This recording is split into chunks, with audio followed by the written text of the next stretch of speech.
Chapter 4 of Gods and Demigods. The decision of Marduk to stay in or near the contested lands and to involve his son in the struggle for mankind's allegiances persuaded the Enliliites to return to Sumar's central capital, to Ur, the cult center of Nanar, Suin or Sin, in Akkadian.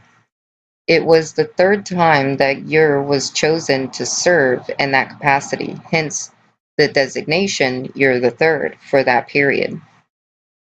The move linked the affairs of the contending gods to the biblical tale and role of Abraham, and the intertwined relationship changed religion to this day. Among the many reasons for the choice of Nanar Sin as the Enliliite champion was the realization that contending with Marduk has expanded beyond the affairs of the gods alone, and has become a contest for the minds and hearts of the people, of the very earthlings whom the gods had created, who now made up the armies that went to war on behalf of their creators. Unlike other Enliliites, Nanar Sin was not a combatant in the wars of the gods. His selection was meant to signal to the people everywhere, even in the rebel lands, that under his leadership an era of peace and prosperity would begin. He and his spouse Ningal were greatly beloved by the people of Sumar, and Ur itself spelled prosperity and well-being. Its very name, which meant urban domesticated place, came to mean not just city, but the city, the urban jewel of the ancient lands. Nanar Sin's temple there, a skyscraping ziggurat, rose in stages within a walled sacred precinct where a variety of structures served as the god's abode and the residences and functional buildings of the region of priests, officials, and servants who attended to the divine couple's needs and arranged the religious observances by king and people.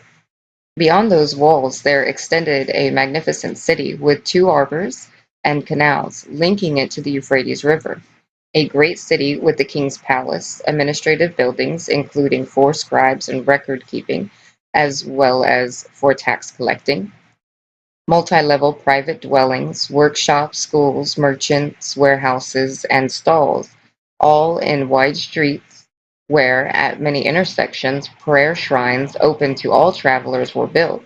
The majestic ziggurat with its monumental stairways, though long in ruins, still dominates the landscape even after more than 4,000 years. But there was another compelling reason. Unlike the contending Ninruta and Marduk, who were both immigrants to Earth from Nibiru, Nanar Sin was born on Earth. He was not only Enlil's firstborn on Earth, he was the first of the first generation of gods to be born on Earth. His children, the twins Utu and Shamash and Inanna Ishtar, and their sister Irish Gagal, who belonged to the gods' 3rd generation, were all born on Earth. They were gods, but they were also Earth natives. All that was without doubt taken into consideration in the coming struggle for the loyalties of the people. The choice of a new king to restart a fresh kingship in and from Sumar was also carefully made. Gone was the free hand given to, or assumed by, Inanna Ishtar, who chose Sargon, the Akkadian, to start a new dynasty because she liked his lovemaking. The new king, named Ur-Namu, the joy of Ur, was carefully selected by Enlil and approved by Anu, and he was no mere earthling. He was a son, the beloved son, of the goddess Ninsun. She had been, the reader will recall, the mother of Gilgamesh. Since this divine genealogy was restarted in numerous inscriptions during Ur-Namu's region in the presence of Nanar and other gods, one must assume that the claim was factual. This made Ur-Namu not only a demigod, but, as was the case of Gilgamesh, 2/3 divine. Indeed, the claim that the king's mother was the goddess Ninsun placed Ur-Namu in the very same status as that of Gilgamesh, whose exploits were well remembered and whose name remained revered. The choice was thus a signal to friends and foes alike that the glorious days under the unchallenged authority of Enlil and his clan are back. All that was important, perhaps even crucial, because Marduk had his own attributes of appeal to the masses of mankind, That special appeal to the Earthlings was the fact that Marduk's deputy-in-chief campaigner was his son Nabu, who not only was born on Earth, but was born to a mother who herself was an Earthling. For long ago, indeed, in the days before the deluge, Marduk broke all traditions and taboos and took an Earthling woman to be his official wife. That young Anunnaki took Earthling females as wives should not come as a shocking surprise, for it is recorded in the Bible for all to read. What is little known to even scholars, because the information is found in ignored text and has to be verified from complex god list, is the fact that it was Marduk who set the example that the sons of the gods followed.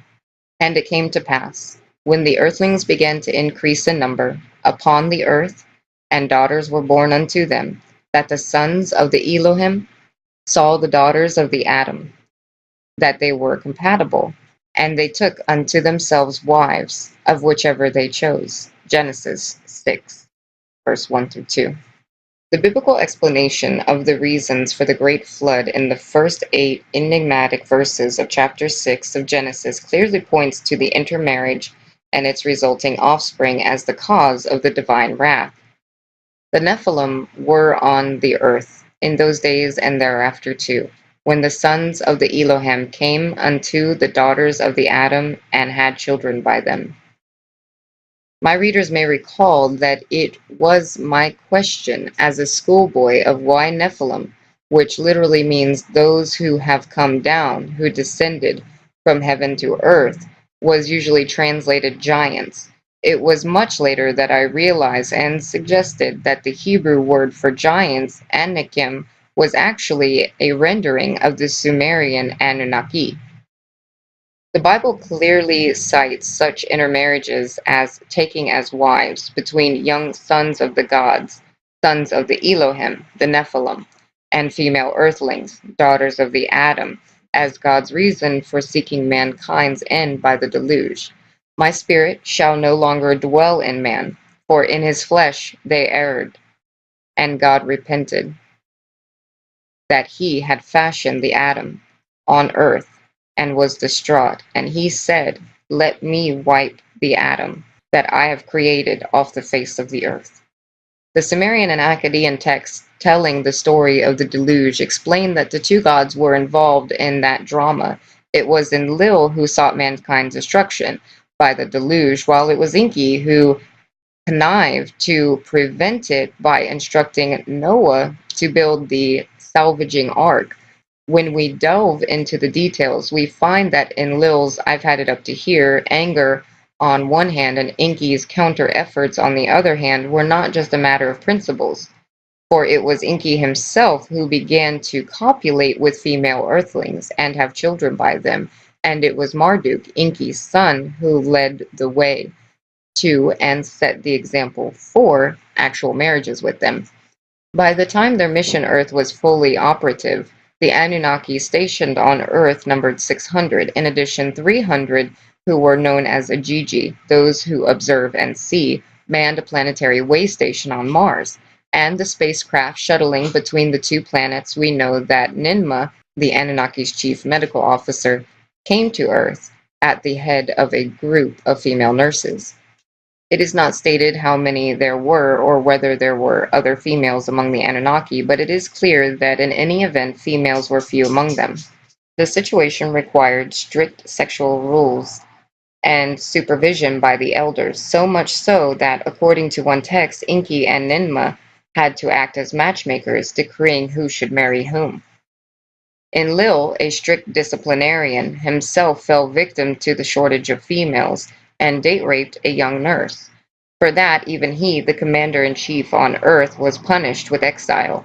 The punishment was commuted when he agreed to marry Sud and make her his official consort, Ninlil. She remained his sole spouse to the very end. Enki, on the other hand, is described in numerous texts as a philanderer with female goddesses of all ages, and managing to get away with it.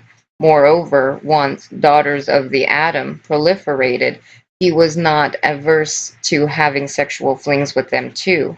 Sumerian texts extolled Adapa, The wisest of men, who grew up at Enki's household, was taught writing and mathematics by Enki, and was the first earthling to be taken aloft to visit Anu on Nibiru. The text also revealed that Adapa was a secret son of Enki, mothered by an earthling female.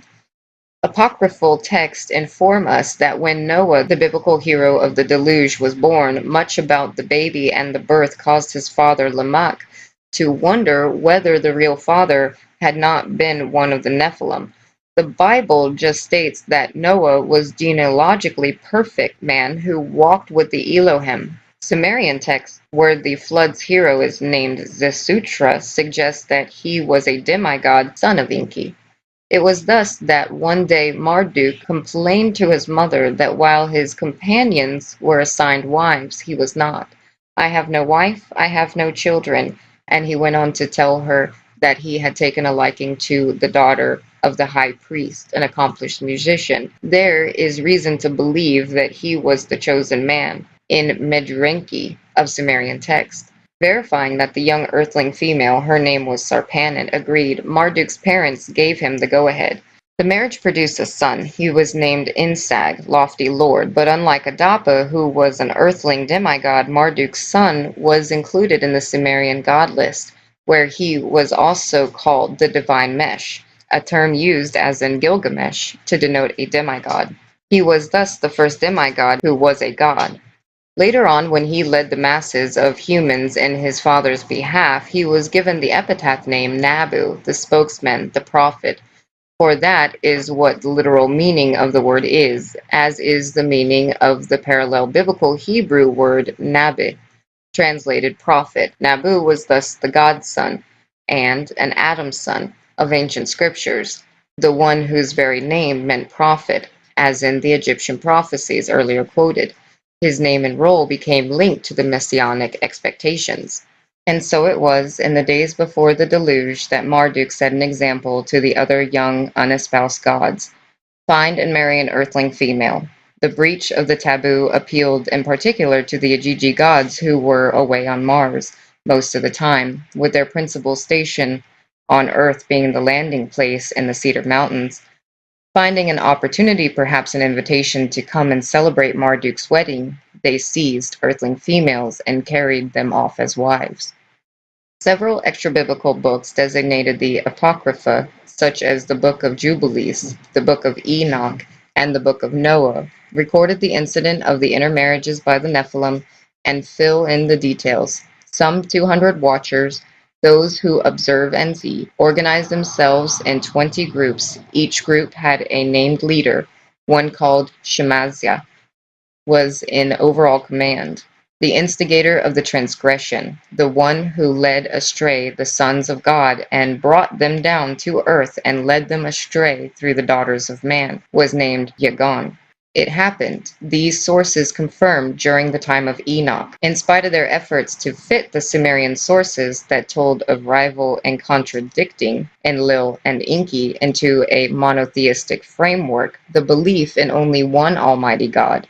The compilers of the Hebrew Bible ended that section in chapter 6 of Genesis with a recognition of the factual outcome. Speaking of the offspring of those intermarriages, the Bible makes two admissions. The first, that the intermarrying took place in the days before the deluge and thereafter too. And secondly, that from the offspring came the heroes of old, the men of renown. The Sumerian texts indicate that post-diluvial heroic kings were indeed such demigods, but they were the offsprings not only of Enki and his clan. Sometimes kings in the Enlilite region were sons of Enlilite gods. For example, the Sumerian kings list clearly states that when kingship began in Uruk, an Enlilite domain, the one chosen for kingship was Amesh, a demigod. Mesh-ki-gasher, a son of Utu, became high priest and king. Utu was, of course, the god Utu-Shamash, grandson of Enlil. Further down the dynastic line, there was the famed Gilgamesh, two-thirds of him divine, son of the Enlilite goddess Ninsun, and fathered by the high priest of Uruk, an earthling. There were several more rulers down the line, both in Uruk and in Ur, who bore the title Mesh or Mes. In Egypt, too, some pharaohs claimed divine percentage. Many in the 18th and 19th dynasties adopted theophoric names with the prefix or suffix MSS, rendered mes, Moses, Mesis, meaning issue of this or that god, such as the name Amesh or Rames, Rameses, issue of, offspring of the god Ra. The famed queen Hatshepsut, who, though a female, seized the title and privileges of Pharaoh, claimed that right by virtue of being a demigod, the great god Amun, she claimed in inscriptions and depictions in her immense temple at Der el-Bahri, took the form of His Majesty the King, the husband of her queen mother, had intercourse with her, and caused Hatshepsut to be born as the semi-divine daughter. Canaanite texts include the tale of Crete, a king who was the son of the god El. An interesting variant on such demigod as king practices was the case of Enantum, a Sumerian king in Ninurta's Lagash during the early heroic times. An inscription by the king on a well-known monument of his, the Stela of Vultures, attributes his demigod status to artificial insemination by Ninurta, the lord of the Gersu, the sacred precinct, and to help from Inanna Ishtar and Ninmah, here called by her epithet name Ninharsag. The lord Ningirsu, warrior of Enlil, implanted the semen of Enlil for Enantum in the womb of. Inanna accompanied his birth, named him worthy in the Inanna temple, set him on the sacred lap of Ninharsag.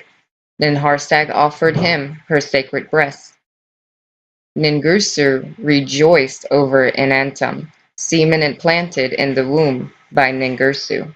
While the reference to the semen of Enlil leaves unclear whether Ninurta Ningirsu's own semen is here considered semen of Enlil because he was Enlil's firstborn, or actually used Enlil's semen for the insemination, which is doubtful. The inscription clearly claims that Enantum's mother, whose name is illegible on the stela, was artificially impregnated, so that a demigod was conceived without actual sexual intercourse, a case of immaculate conception in 3rd millennia BCE Sumer. That the gods were no strangers to artificial insemination is corroborated by Egyptian texts, according to which, after Seth killed and dismembered Osiris, the god Thoth extracted semen from the phallus of Osiris and impregnated with it the wife of Osiris, Isis, bringing about the birth of the god Horus.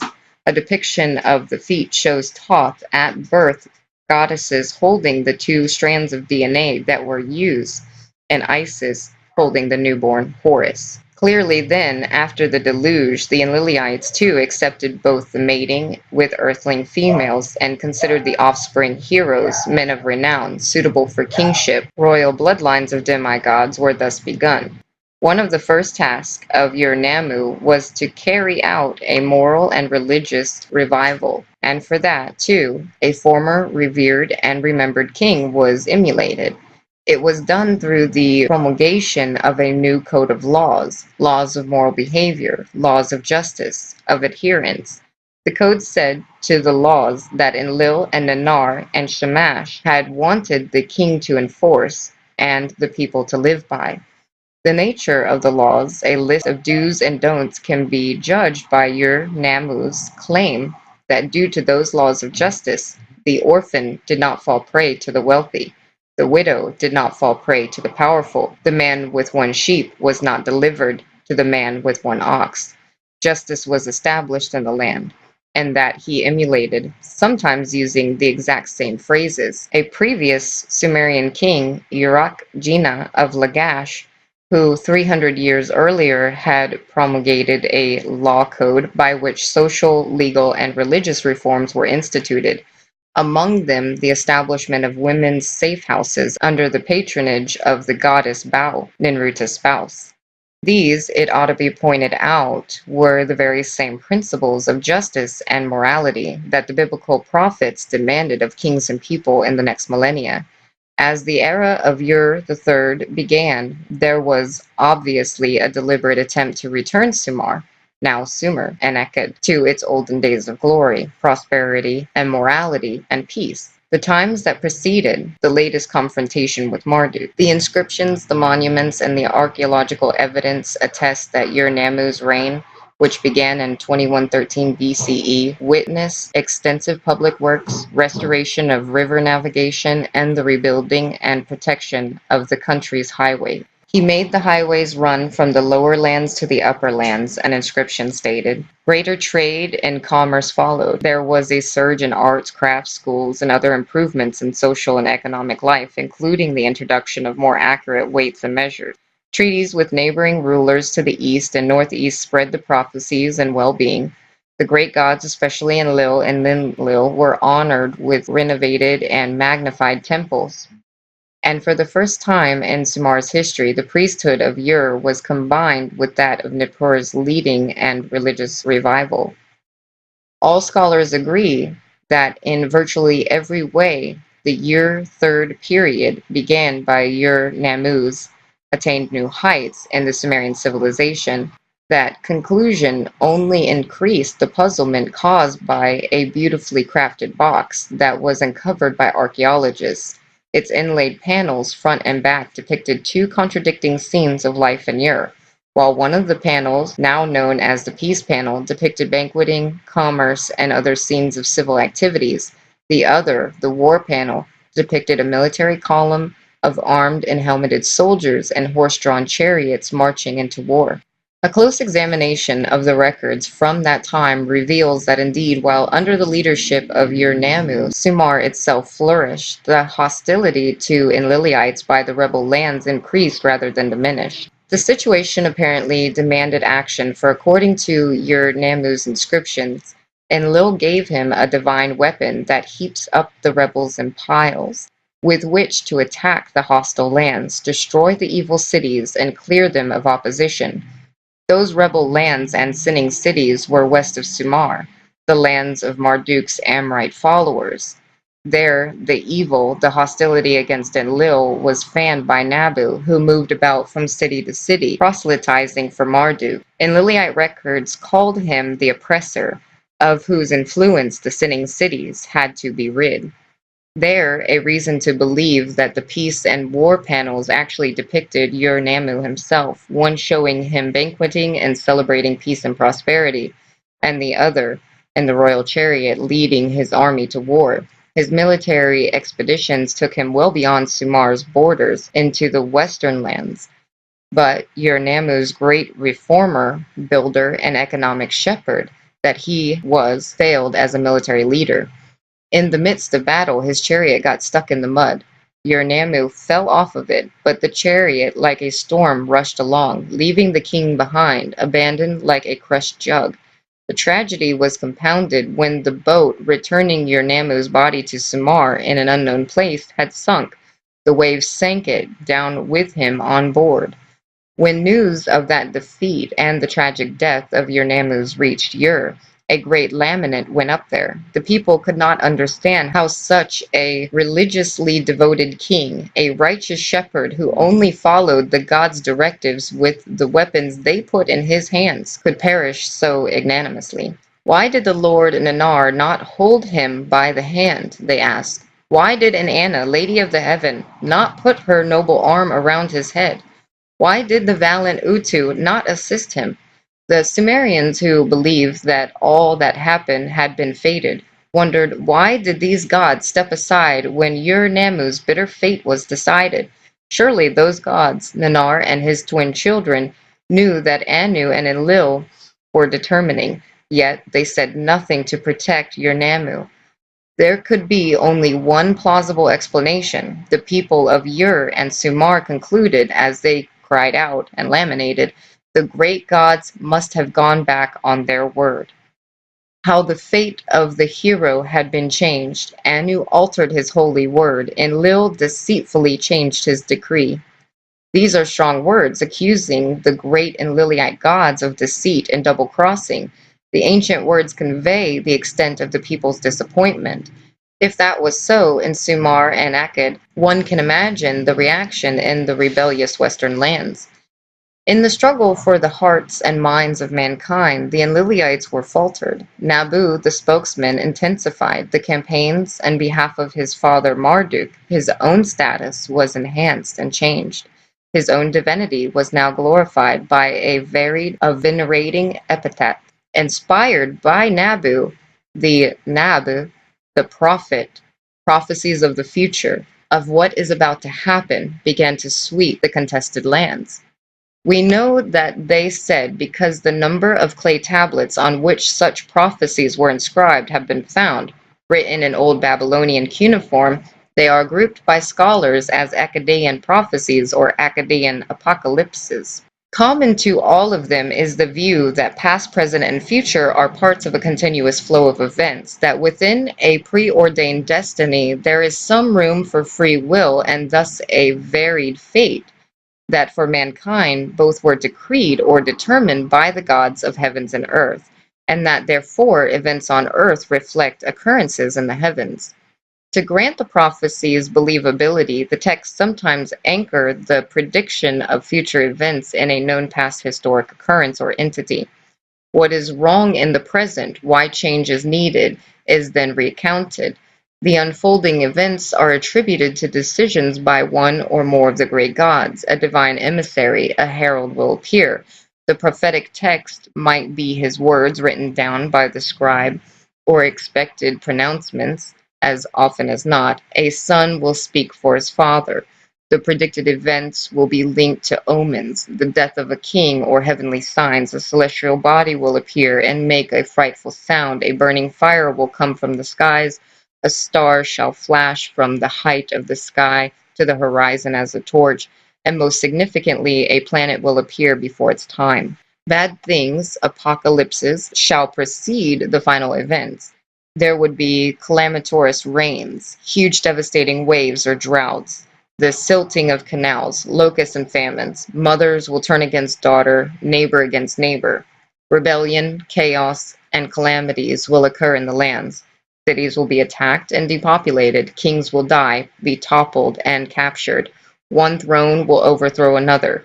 Officials and priests will be killed. Temples will be abandoned. Rites and offerings will cease.